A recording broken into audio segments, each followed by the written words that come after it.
Hello, everyone. This is Aaron. And this is Jake. And we are here to bring you part 2 of our breakdown on The Wizard of Oz today. So we're excited to be here and delve into this. And we'll get into that. And then later on in the episode, we'll talk a little bit about the new Wicked for Good movie. And I know you have lots to say about that, right, Jake?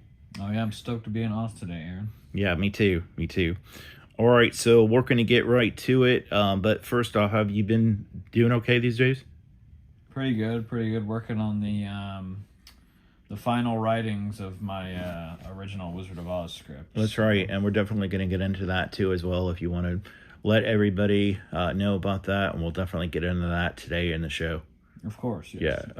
All right, so at the end of our last episode of part 1 of the Wizard of Oz breakdown, we were talking about, Judy Garland Sings Over the Rainbow, and as you guys already heard, us discussing about Mitch Gulch and that whole scene coming in, and, after all that's done and that whole scene with her and taking away Toto, we definitely start to see her walking across the bridge to, on her way to run away and meeting Professor Marvel. Jake, I know you have some inside information about that. You kind of did touch on it before, but would you mind getting into that about the rare fact that we all see in Professor Marvel's suit coat in the film? Yes. Supposedly, I believe it was that. I think the costume department. I think someone from the costume department or something went to some kind of a thrift store to look for Professor Marvel's outfit, and the coat that they happened to find that they liked, later Frank Morgan found stitched on the inside L. Frank Baum's, his initials? So I don't know if it's ever been confirmed or not, but there's a big story around that. Yeah, I think it's been confirmed, but yeah, you're right. There's been a lot about that, and that's interesting. So, in that scene, she's coming down there to talk to him, and, Professor Marvel gives Toto a hot dog. Do you think that was a necessary part in the film, or do you think that was just should have been in there? What are your thoughts on that beginning scene? I think it's really funny, actually. I think the entire Professor Marvel sequence is really hilarious, and I think he adds a lot of umph to the movie in that moment, because he's kind of like the calm before the storm in the movie. Yeah, true. Yeah, I can see that, and definitely is, and obviously he goes in there and they sit and he reads the fortune, but then when her Dorothy's eyes are shut, we see him looking at the picture or whatever, and we kind of know that he makes it up. Do you think in that scene that she really believed what he said, or do you think that it was obvious she seemed serious, that she didn't realize that was fake? Oh, yeah, I think, she was very impressionable. She totally believed what he was saying, and, he's clearly used to taking advantage of people with his so-called talents. In that case, he's doing it for a good thing to get her to go home, so... Yeah, that's true. Yeah, and then, after all that happens, she gets excited about it and realizes she needs to run home, and, that's when the tornado starts. Were you kind of maybe, over the years, expecting it to look a little bit different with that scene before the tornado, or were you kind of assuming it was just going to get into the tornado scene? To be honest, I can't quite remember, but I'm pretty sure I found that scene pretty scary and exciting as a child when the twister comes in, because I don't think I'd ever seen that created in a movie before. And, yeah. The way they do it is so well done. Yeah, I haven't seen it in a movie before either when I saw that, and I think especially once she gets there and, the tornado starts happening, that's one of my favorite parts about that movie is the tornado and all the effects that went into that, and the house and just all of that. Do you consider anything from that a big favorite of yours when it comes to the scene in the movie, or do you have, I'm sure you have a favorite scene even in the whole film? Oh, that's hard to say. Right. Favorite scene,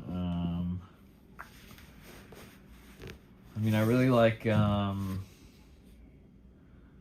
I love when Dorothy first arrives in Oz and Yeah. talks to Glinda and meets Yeah. the Wicked Witch. Right. Sings with the Munchkins. I think a lot of iconic moments happen within that short arrival scene. Yeah. True. So that's a really good one, I think. Yeah, I think so. So, were you ever wanting or would hoped that the tornado scene would last longer than it did and everything else, or do you think it was good the way they did what they did with the tornado scene? Oh yeah, I feel like it's pretty perfectly done, honestly. All the elements that went into that, like filming Judy in front of the giant projected screen, and Yeah. after they created the practical tornado themselves, with what was it, like chicken wire and pantyhose? Yeah, Something like that. pantyhose. Yeah. Oh, is it pantyhose? Something like Was that. it? Some kind of a stocking or something. Yeah. Okay, that's interesting. I know they had like Muslim stalking, and that's what he did for the tornado, and they had all that happening. So yeah, it was interesting. Do you think it was really fitting in the film when we see her opening the door to Munchkin Land? It goes from the sepia to color. Do you think that was just perfectly fitting for that scene in the film? Oh yeah, that scene is so Iconic. yeah. Like I love the switch over. Yeah. From the colors and. Me too.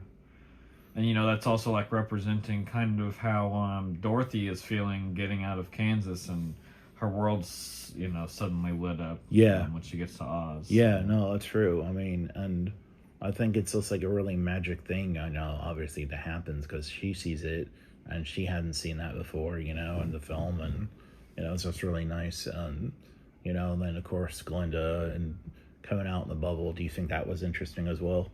Oh yes, I've always loved since I was a kid the practical bubble effect. Yeah. When she comes in and Billy Burke just kind of fades. Yeah. Through the bubble. Yeah, yeah. I mean, and I think it's interesting because, like, even now, because Wicked's so popular and still popular, and because of the movie, people, are watching that and thinking about that have seen The Wizard of Oz are thinking about that, right? When they see Ariana Grande, don't you think? Oh yeah, definitely. Yeah.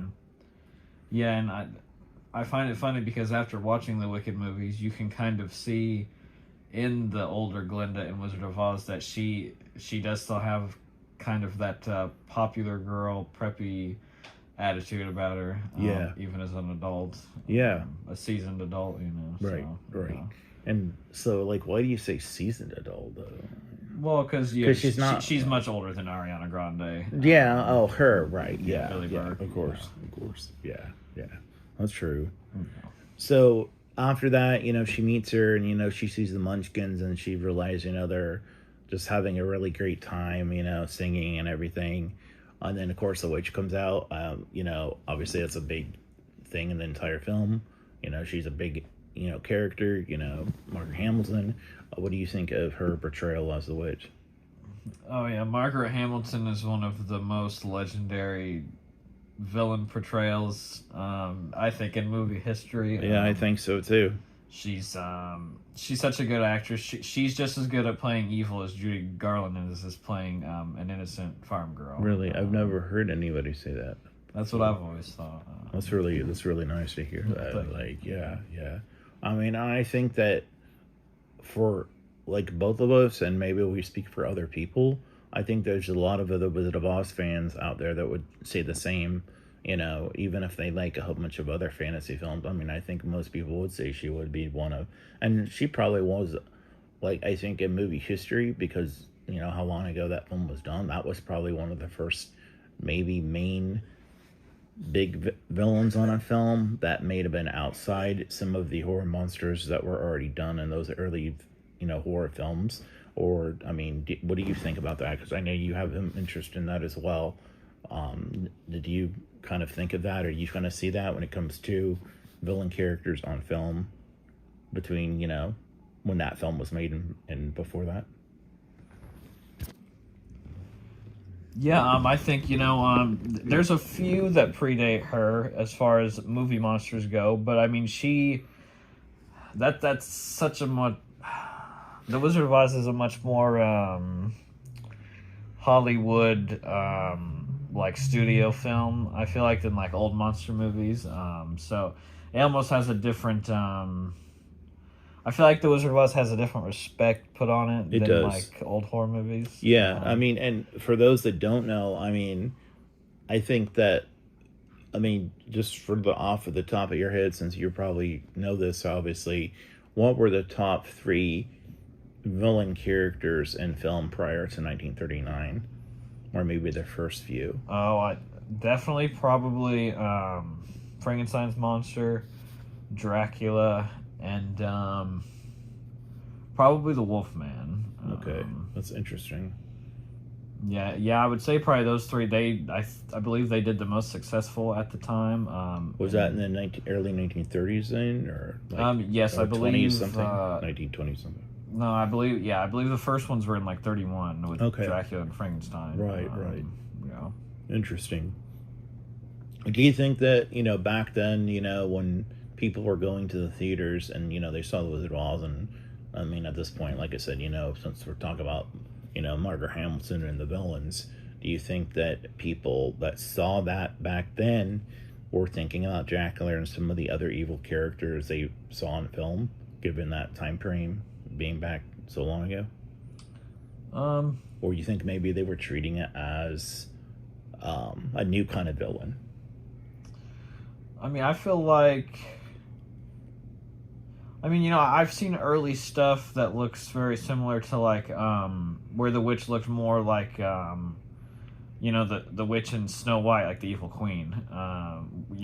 She was originally designed to be a more beautiful witch. True. And, that's true. That's something to take note of, yeah. So, yeah, it's almost like a more evil version of the Snow White witch, in a way, to me. I can see that. I mean, you could see the portrayals. You could see plenty of similarities with that when you that's a good perspective. Yeah. But yeah, I would say that I'm sure that there were some of them that was trying to copy that Disney villain like Maleficent or the Snow White Queen. Right. Not White Queen. The Evil Queen. Right. Yeah. Right. So obviously, right at the end of the scenes with Dorothy and the Witch and Glinda, we notice, Margaret Hamilton, she's going down in the trapdoor. She did, as people knew, she burned herself, I think, a little bit as well, going down the trapdoor when the smoke came out, right? Oh, I think she suffered second-degree burns or something. Yes, I believe so. Yeah, and her. I forget why. There was something in the makeup, copper or something in her makeup that stained her skin yellow. True. For, was it a month or something? Yeah. No, that's true. There was a whole thing about that. There was a few months. I can't remember. But. Yeah, it was something like that. Yeah, and also, I mean, something that we've discussed that you definitely noticed, which I didn't think about at the time, was the unbelievable similarity to her going down the trap door and what happened with Cynthia Eviro's character as Elphaba in Wicked for Good. Do you mind saying about what that is? Getting into that. Oh yeah, I always found that really cool because the way that they created the effect in the original Wizard of Oz was because the way they did it was through her being lowered down into a trapdoor on a platform and elevator. Yeah. Something like that. And I just thought it was really cool how they incorporated that into the story itself in Wicked for Good, with having her trick Dorothy and the main crew into thinking that she, aside from Scacrerow, of course, that she got melted by the water. And and then went to the what were they called, the place beyond Oz. Mm-hmm. Yeah, and I mean, it was just interesting, about her being the trap door, because everybody knows, the witch dies in the Wizard of Oz, but now you actually see that in reality, according to all this, she didn't die. She was in the trap door, the whole time. And we know that, the Scarecrow and whatnot, yes, finds her. Her death was propaganda. Yeah, true. Yeah, I mean, it's interesting. It really is. All right, so, obviously as we move on, the witch goes away. We see, Glinda is back in the bubble. She goes away. And of course, Dorothy's already wearing the ruby slippers, and she starts going on the Yellow Brick Road, and she meets the Scarecrow. But before we talk about the Scarecrow, yeah. So obviously, before we get into the Scarecrow, there's something we do want to go over.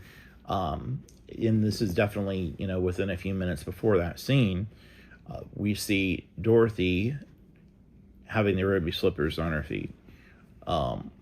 As you're well aware, the ruby slippers are, there were several pairs made. They're the main pair, obviously. They've been sold and worth millions of dollars. There's been a lot of history about those. And of course, don't need to remind you that we all know that the shoes were silver, in the books, and ruby in the movie. Yes. And that's ruby slippers came from that movie. What are your thoughts on that transition to ruby for the film, and what are your thoughts on the design of the ruby slippers, the beauty of them? Yes, I think the design is also one of the most iconic images ever put on film, the ruby slippers.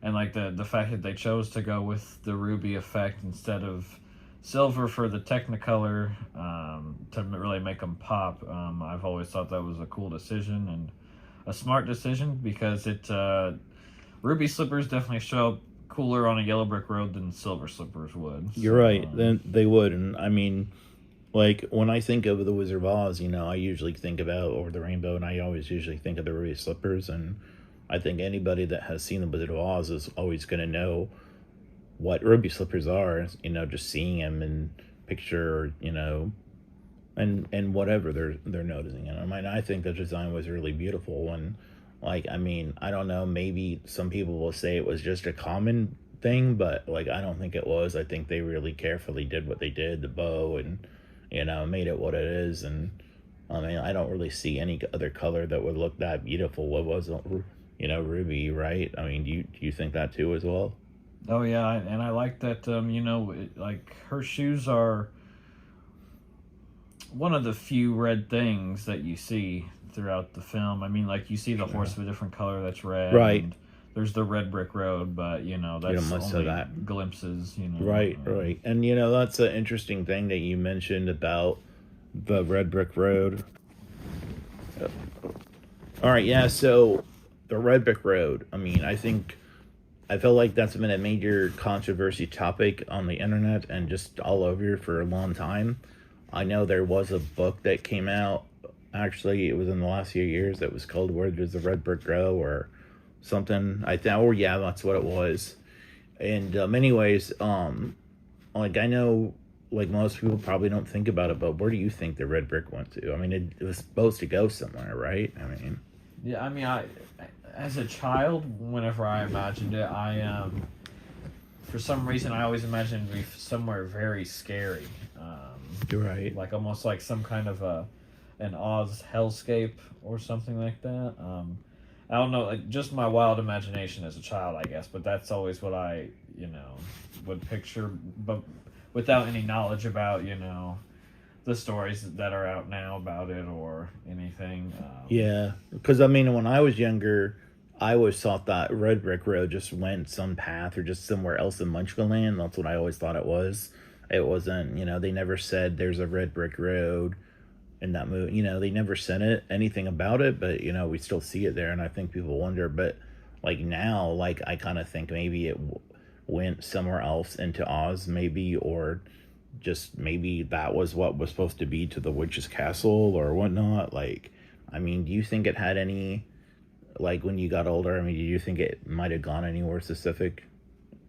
When you think about it now, I guess.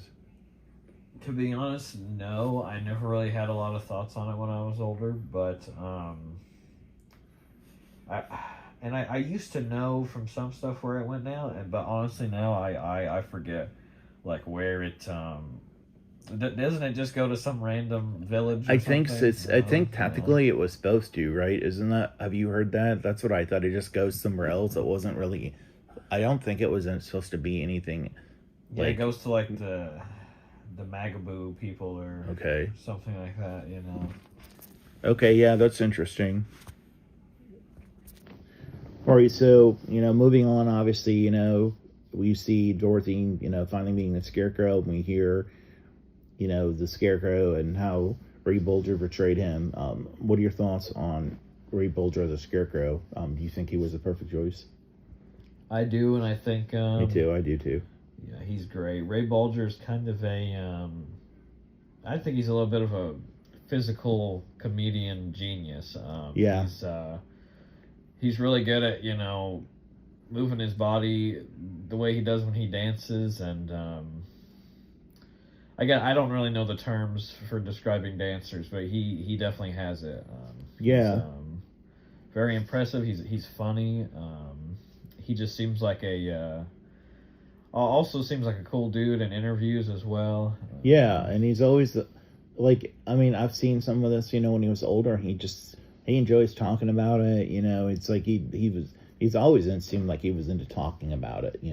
Oh yeah. And you already know this, but some might not know that when Disney put out some of these old records, they had a whole thing, called the Scarecrow Laws, and Ray Bolger was a Scarecrow on that Disney record. Yes, so that was also kind of pretty cool that they ended up doing that for that. I agree. Yes, anytime They come that back. they reprise their roles. Yeah, yes. yeah. And I believe Margaret Hamilton did that more than any of them. Yeah, she did. I think so. That coffee commercials and that Sesame Mr. Street Rogers, thing. Sesame Street, Yeah, that's right, yeah. Mr. Rogers. Yeah, definitely. All that was happening. She also there was an old, I think it's from the 70s. Kiss did a photo shoot with Margaret Hamilton dressed up as the Wicked Witch of the West. I never knew that before.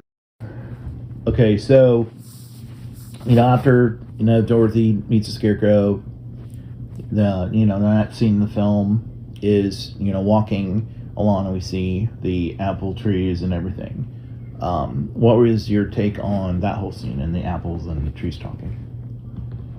I've always been a fan of trees coming to life, and the fairy tale stories. You got Lord of the Rings, Pocahontas, Evil Dead. Yeah, true. There's a lot. There's a lot. Snow White. That was written. That was before that. That was kind of similar. If you think about those scenes. Yeah, I love the idea of a tree coming to life. It's very it's got a very creepy feel to it, but it's also got a very whimsical feel as well. It's kind of disturbing too. Just the thought of a piece of bark coming to life. Yeah, piece of bark barking at you. Yeah, like a bark dog. Yeah, that's one dog to another. One dog to another. After she talks to the trees, they're throwing the apples back and forth at each other. Do you think that was a good move for that scene, as far as they were, kind of going back and forth on the apples to each other? It is. It's a great scene, and it's what I love most about the scene is it's the first time you see that Scarecrow does have an intelligent working brain, because that's his idea to do that. He's like, I'll show you how to get apples. I'll show you how to get apples. It's like, that's, he's always the one that comes up with the plans in the movie. How do you get apples from an apple orchard when they're talking to you, Jake? What would you do? I'd probably make fun of their apples and the little green worms in them. Yeah, no, that's hilarious. You're quoting something from the movie. That's really neat. So great, you're so funny. So moving on to, we kind of notice as they're walking, especially right before that happens, we see the witch kind of looking out. Looking back, even with all of that whole scene, before the Tin Man, her, the apples and all that with them, did you ever think the witch was going to come out and do something then? Or do you think it was looking like she just was hiding? Or did you think she was going to come out right there and do something? I don't remember that specifically, but her presence always unnerved me as a child, and I always found the scene you're referring to, where she's creeping behind that tree, really weird, because she doesn't do anything. She just watches him for a minute and then leaves. Right, true. That's pretty weird. Yeah, it is. The scene that we see in the film is a scene with the Tin Man, and, as you're well aware, Jack Haley portrays the Tin Man. What do you think of the Tin Man costume and Jack Haley's performance as the Tin Man? I think Jack Haley is incredible. I love his soft-spoken performance, and he comes off very not just soft-spoken, but like a sensitive being. He for someone who says that they don't have a heart and really want one, he sure shows a lot of emotion, and gets very upset when his friends are in danger, and he's a very he's a complex character, I think. That's true. I agree with all that. Yeah. Unfortunately, they don't explore his story in the films all that often, but yeah, he's a pretty cool character, and I love the Jack Haley Tin Man, his look specifically. Me too. No, I think so as well. So what did you think of the costume and how that looked? I mean, you always kind of, even now, do you picture the Tin Man like him, right? Like the other characters? Oh, yeah.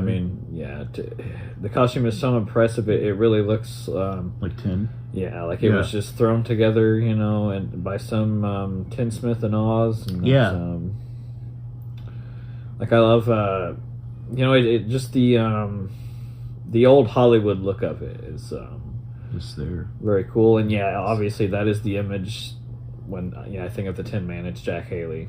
Right. So. And, we did talk a little bit already about Ray Bolger. He had good dance skills and whatnot as a Scarecrow. And, what do you think of Jack Haley? I think he's a good dancer as well with that character, don't you think? Yeah, Jack Haley also has some good dancing skills. Nowhere near the level of Ray Bolger. Right, but, of course. That's true. He is very impressive, too. And, maybe even inspired Michael Jackson with some of those moves he pulls in his dance. Yeah, I think that's a good way to look at that. I think that's very highly possible. That's really, really good. I agree with that. And, obviously, he sings a song and you think that's pretty good the way that is. And, of course, during that time, you see Dorothy whispering something to the Scarecrow. Did you ever wonder what they were whispering? Like, I always wondered that. Did you ever wonder that? Yeah, I always see it as them talking about, I always saw it as, because he's performing If I Only Had a Heart, and right. I always saw it as Dorothy saying to Scarecrow, hey, we could also take him to the wizard and see if the wizard will give him a heart. And Scarecrow's that's a great idea, Dorothy. That's actually, I didn't ever think of that. I just never thought about what it could have been. I bet that's what it was. That's because, right after that, they offer him to come with them. Yeah. That's really, that's interesting. So then, and that's literally where that ends, and they're all there together, and, and another thing, too, with that scene, obviously, right after that, the witch comes out, and that whole thing happens, and she's there. Did you think that she was going to jump off the roof, or do you think she just kind of appeared there just to scare them?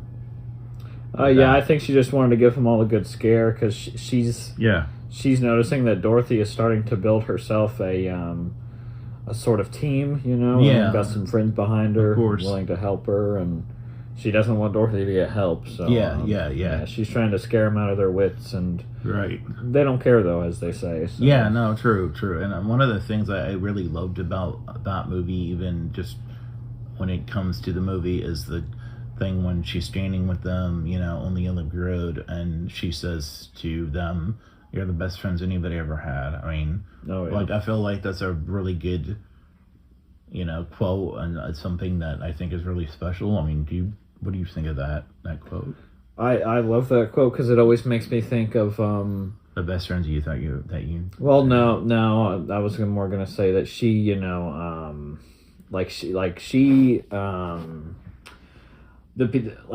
find it interesting that all the people there, that she runs into are, that they look like the farmhands, because it's that's the most comfortable idea of a friend in Dorothy's mind. So, yeah. It was them, and I think that movie, too, did make it look like she was close friends with them, right?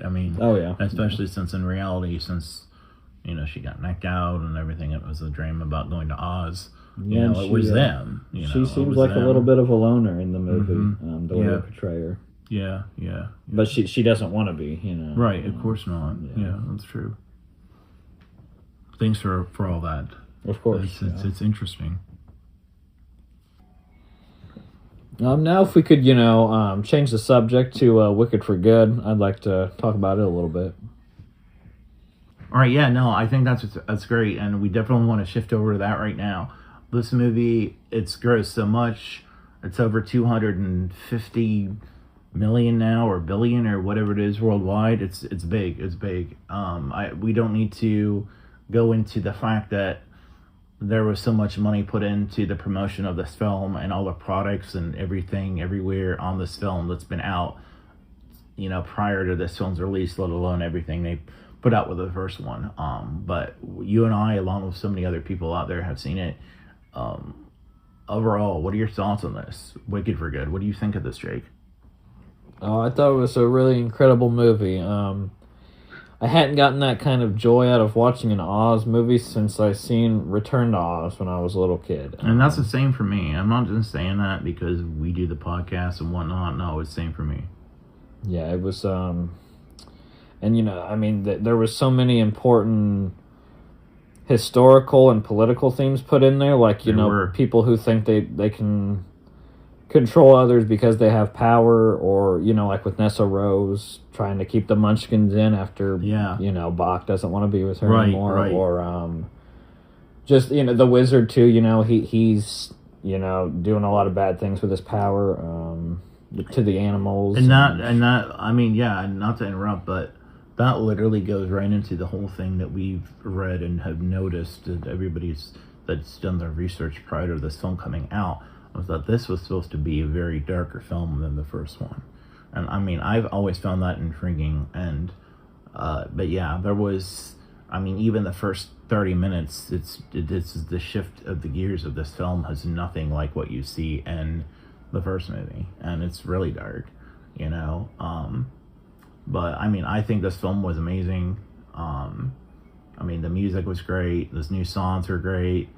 It was great. I was very, very fortunate to sit with you to watch it, and anybody that in general that's a big Wicked fan, and obviously big Wizard of Oz fan, is just going to sit there and be memorized. And I think I saw that in you. I think that you were taking it all in. Like, I know when I first saw it, I took it all in and whatnot. I went to the theaters by myself. Nobody wanted to go watch it with me. It was pretty bad. I hated it. Didn't want to watch it by myself. But me and Jake did go see it together, and the movie was phenomenal. It was great. Yes, it was very just so many good messages, so many good performances from the cast. The writing was good on all parts with the music. Absolutely. And the plot. Well, obviously I know it was a screenplay, right? But yeah. And another thing too, I was going to ask, and we can share to the audience, is the transformation of these characters was not what I was expecting. Were you expecting more than what we saw? Yeah, you're referring to Tin Man and the Scarecrow? Yeah, Tin Man and Scarecrow. Yeah, I was expecting a little bit more than what we got. They kind of did it pretty subtle. But I was expecting a little bit more, something a little more akin to like classic, back to like we were talking about classic horror movies from the 1930s. I was expecting kind of like a Jekyll Hyde type transformation for both those characters. Yeah. I was expecting that too. I was expecting a whole big scene with that, and I think, seeing it all now, I think it was great for what it was, and it was outstanding and really cool. But like me, I would have definitely loved to see a whole like 8 or 10 minutes maybe about each one or something, on a slow to a quick progression.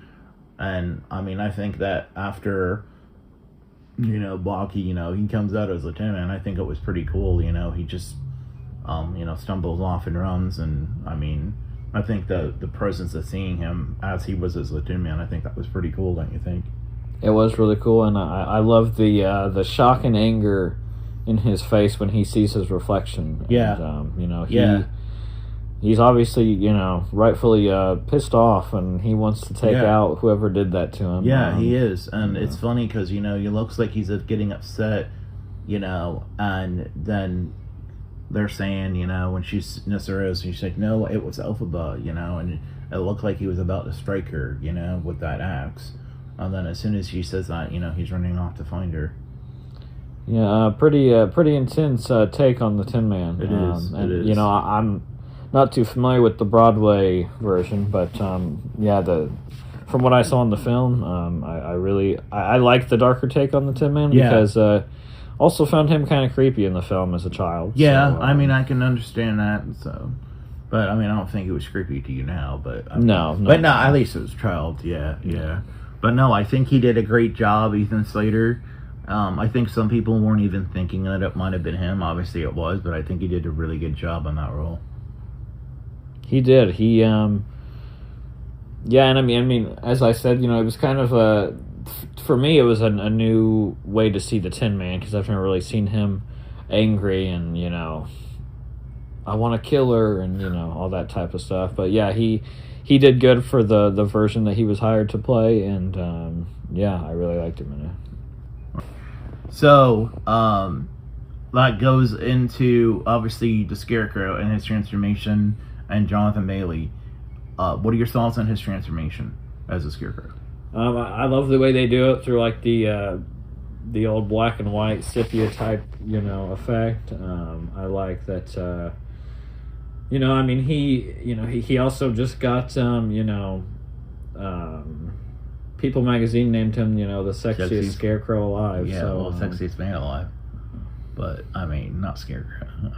But they did, I know that, but, however, and I know you do, your jokes are interesting, aren't they? No? Are you too... Do what? And that's funny, too, that you say it like that, because he actually did say something about what he would look like if he didn't have his hat on as a Scarecrow. You know what that was, right? Oh, yes, I did hear about that. Yeah, about... he thought he looked like a rather phallic thing. We will be... Oh, wait. Okay. All right, so, obviously, very funny. That's quite a comment to say on a podcast, isn't it? I suppose so. I suppose so. But, I mean, with you never know what you'll expect. That's you never true. know what you'll expect with a little old Jake, so. Yeah, I'm kind of a chaotic being. Are you? Yeah. Obviously, his transformation, Fiora, into the Scarecrow, it wasn't that long. We don't, obviously, it's kind of a shame, we don't really see his face to the end. I was expecting we'd see it right away, What are your thoughts on the fact that we don't see it to the end, toward the end of the film? Yeah, I thought he'd be in it slightly more than he was, but, I was still happy with it, and I respected their choice to not show the transformation until wait till the end to show his face. Yeah, me too, and I mean, I respect that too. I think it's interesting, and as you're well aware, before this movie came out, right, all these trailers, we never really saw his face, Yeah.